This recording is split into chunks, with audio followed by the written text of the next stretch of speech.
As a business owner, I'm sure you've heard of the importance of having focused, benefit driven, and outcome focused statements in your marketing material, whether you're sharing and creating a podcast or an article, or you're just having a one on one at a networking event.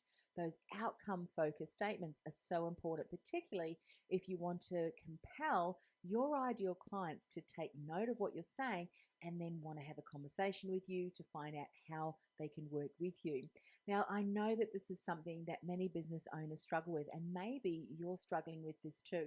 The way that you're communicating about your services is just not compelling enough to get those clients to ring you and to say, I want to find out more about how I can work with you. Well, if that does sound like you, then stick around because I want to share a technique that includes just two simple words that will be very helpful. Hi, I'm Anne-Marie Cross, the podcasting queen, helping change makers go from invisible to influential with a podcast. And I'm actually sitting here in my studio in between podcast interviews. So I wanted to share this with you today. Now, developing and coming up with those outcome focused statements can be really hard, but this technique that uses these two words can help you. So what are the two words?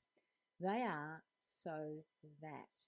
Let's give you an example of how you might use them. Say you're a coach, maybe even a career coach, and you help your clients to build a level of confidence that will enable them to apply for their dream job, go in for an interview. So that confidence that they build is really going to allow them to step out of their comfort zone. Now, that in itself may sound like a really compelling outcome focused statement, but let's try that technique with so that to see if we can drill down even further.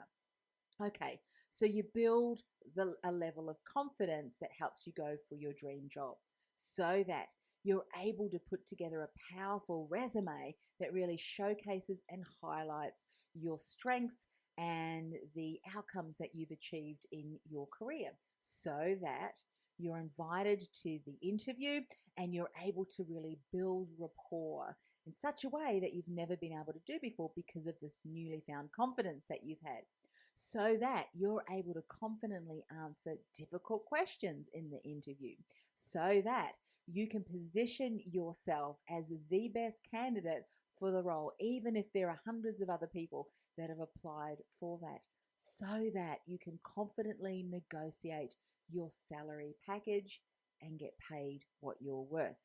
So you can see from that example, so that, and then fill in the blank, so that, and then fill in the blank, and take it to a point where you think it doesn't even get any better than that because your ideal client, that's what they're looking for. Now, the example I gave you, I actually used when I was a career consultant many decades ago to really help me focus and pinpoint on what I knew my ideal client was struggling with and what they wanted. And it was all about having the confidence to go out for their dream job, go through the interview, and negotiate a salary package that would pay them what they were worth. Because many of my clients felt that they were invisible in the workplace or in the job market and they weren't getting paid what they were worth. So that was a real benefit driven statement. And I actually was able to summarize that into a slogan, which was get noticed, get hired, get paid what you're worth. So use that for yourself.